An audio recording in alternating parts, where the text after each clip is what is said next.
Hi everyone, welcome to Indica classes. इस video में मैं आपको ज्योग्राफी के मोस्ट इंपॉर्टेंट क्वेश्चंस बताऊंगा। मैं आपको ओनली 15 क्वेश्चंस बताऊंगा। इतने क्वेश्चन से ही आपके एग्जाम में क्वेश्चंस मिल जाएंगे। साथ ही मैं आपको यह भी बताऊंगा कि ये क्वेश्चंस एग्जाम में किस किस तरह से पूछे जाएंगे। तो आइए स्टार्ट करते हैं।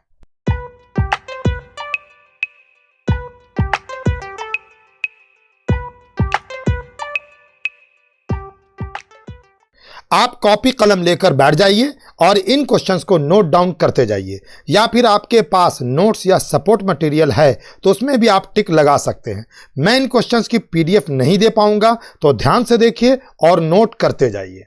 फर्स्ट क्वेश्चन है, compare intensive subsistence farming with that of commercial farming practised in India. यानी इंडिया में होने वाली इंटेंसिव सब्सिस्टेंस फार्मिंग और कॉमर्शियल फार्मिंग को आपको कंपेयर करना, दोनों के बीच में डिफरेंस बतलाना है। क्वेश्चन नंबर 2 है, describe the features of plantation agriculture. यानी प्लांटेशन एग्रीकल्चर के क्या क्या फीचर्स हैं, क्या क्या कैरेक्टरिस्टिक्स हैं, ये आपको इस क्वेश्चन में एक्सप्लेन करने हैं। थर्ड क्वेश्चन है, describe the features of primitive subsistence और शिफ्टिंग एग्रीकल्चर।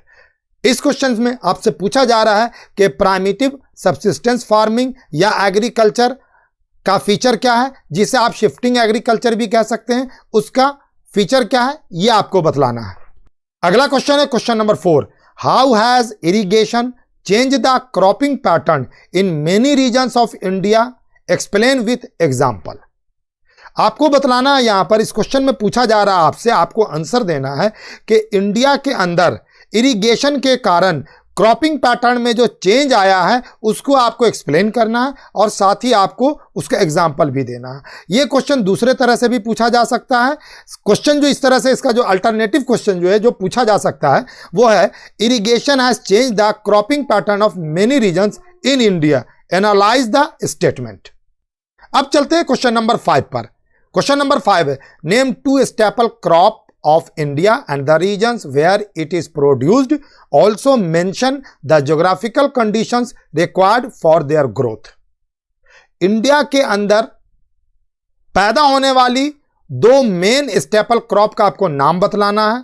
ये कहां प्रोड्यूस की जाती है आपको ये बतलाना है। साथ ही साथ इसके ग्रोथ के लिए या इसके प्रोडक्शन के लिए क्या ज्योग्राफिकल कंडीशंस हैं, ये आपको बतलाना है। ये क्वेश्चन जो है दूसरे तरीके से भी आपसे एग्जाम में पूछा जा सकता है।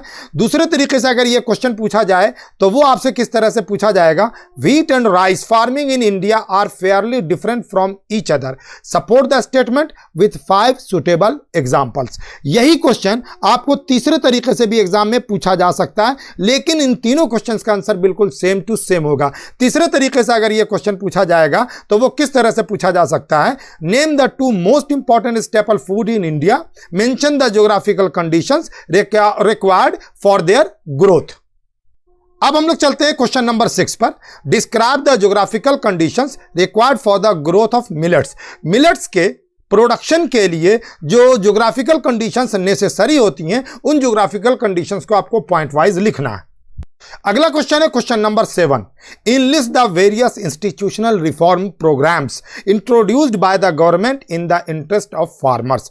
यानी भारत सरकार ने किसानों के फायदे के लिए जो अलग अलग तरीके के रिफॉर्म प्रोग्राम चलाए हैं, उन सबको लिस्ट की फॉर्म में लिखे या पॉइंट के फॉर्म में लिखिए। यह क्वेश्चन बहुत इंपॉर्टेंट है। यह क्वेश्चन अगर दूसरे तरीके से पूछा जाएगा या घुमाकर पूछा जाएगा तो वो किस तरह से पूछा जाएगा, suggest the initiative taken by the government to ensure the increase in agriculture production. यही क्वेश्चन आपसे जो है वो एक और तरीके से पूछा जा सकता है स्टेटमेंट के फॉर्म में। The government of India had introduced various institutional and technological reforms to improve agriculture in the 1980s and 1990s, support this statement with examples. अब देखते हैं क्वेश्चन नंबर 8। क्वेश्चन नंबर 8 है, forest and wildlife are vital to the quality of life and environment, justify this statement by giving 3 reasons. इस question में आपसे कह रहा है कि एनवायरनमेंट की क्वालिटी के लिए और लाइफ के लिए फॉरेस्ट और वाइल्ड लाइफ बहुत ही वाइटल हैं, बहुत ही यूजफुल हैं। आपको इस स्टेटमेंट को जस्टिफाई करना है और साथ ही साथ अपने आंसर के सपोर्ट में 3 रीजन भी देना है। चलिए क्वेश्चन नंबर 9 को देखते हैं। Different traditional communities are involved in conserving their own natural habitats in India. Analyze the statement. यहां पर जो क्वेश्चन है वो स्टेटमेंट के फॉर्म में दिया गया है। स्टेटमेंट में कह रहा है कि जो अलग अलग तरह की ट्रेडिशनल कम्युनिटीज हैं जो नेचुरल हैबिटेट जो है इंडिया को उसको कंजर्व करने में लगी हुई हैं, उसको आपको जो है इस सेंटेंस को आपको जो है इस स्टेटमेंट को आपको एनालाइज करना है, इसके सपोर्ट में या इसके विरोध में, अगेंस्ट में आपको अपने रीजन देने हैं। ठीक है ना। यानी कहने का ये मतलब हो गया कि इंडिया के अंदर अलग अलग तरह की ट्रेडिशनल कम्युनिटीज है, वो सारी की सारी कम्युनिटीज जो हैं वो नेचुरल हैबिटेट्स जो हैं इंडिया के उसको कंजर्व कर रही हैं, उसको बचा रही हैं, उसको नुकसान नहीं पहुंचा रही हैं। आपको इस स्टेटमेंट को अपने अंदाज में जस्टिफाई करके लिखना है। देखिए अब चलते हैं हम लोग क्वेश्चन नंबर 10 में। Enumerate the features of joint forest management program. यानी ज्वाइंट फॉरेस्ट मैनेजमेंट प्रोग्राम जो है उसके जो फीचर्स हैं, उसकी जो विशेषताएं हैं उनको आपको लिखना है। 4 या 5 आपको जो है इसके फीचर्स लिखने हैं। ये क्वेश्चन आपसे दूसरे तरीके से भी पूछा जा सकता है। क्वेश्चन है when and in which state was the program of joint forest management first adopted. यानी कब और कहां जो है सबसे पहले ये फॉरेस्ट मैनेजमेंट का जो प्रोग्राम था वो अडॉप्ट किया गया, ये आपको देना है। और साथ ही साथ इसमें आपको जो है इस प्रोग्राम के 4 या 5 फीचर भी नोट डाउन करने हैं। आइए अब क्वेश्चन नंबर 11 देखते हैं। क्वेश्चन नंबर 11 है why do we need to conserve wildlife. हमें वाइल्ड लाइफ को कंजर्व करने की, बचाने की क्या जरूरत है। How should we conserve it. हम इसे कैसे बचा सकते हैं। What has been done so far. इनको बचाने के लिए अभी तक क्या किया गया है। How effective have the measures been. इनको बचाने के लिए, वाइल्ड लाइफ को कंजर्व करने के लिए अब तक जितने भी काम किए गए हैं उनका क्या प्रभाव पड़ा है, वो कितने इफेक्टिव रहे हैं, आपको ये बतलाना है। इस क्वेश्चन को अगर आपके एग्जाम में घुमाकर पूछा जाए तो वो इस तरह से भी पूछा जा सकता है।